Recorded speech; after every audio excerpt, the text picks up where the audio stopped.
We've just finished a really busy morning here at Maggie Davies's house, where she's been filming some workshops for us.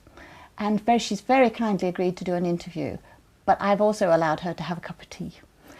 Thank you. Thank you, Maggie, so much. You worked really hard this morning, but some great workshops. Now, it's a couple of years since you and I bumped into each other. That's right. I was in Houston and I was shopping. What were you doing? I had a booth at the Houston Quilt Festival, and I've been there for the previous 5 years. And I just found it interesting taking my style of designs across to Houston to see how they would be received. Certainly the applique. There are a lot of people who do the hand applique.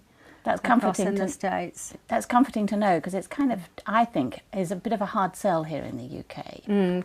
I think it is because of our lifestyles, our busy lifestyles these days, that, you know, if you take on a hand applique project, it does take a long time, whereas I think quite a few women work today, so they're looking for quick and easy projects.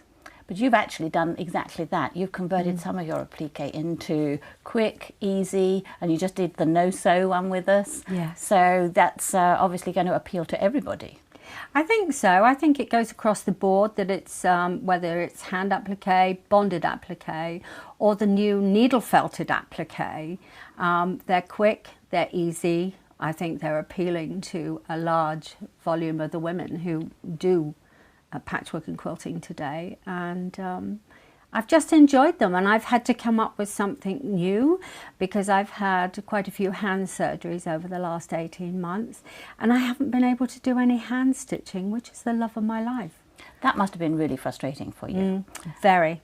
But you've now got new bits fitted to your hands. I have a new joint in my knuckle. It's yes, a plastic joint, and I've had bones taken out of both my thumbs and tendons put in them, and so I can now grip again, which is wonderful. So for 20 years, the last ones went through your sewing, so hopefully you've got at least another 20 years left. Oh, absolutely. Hand sewing. Absolutely. Well, we look forward to joining you on that journey, and thank you for sharing today with us. Thank you very much.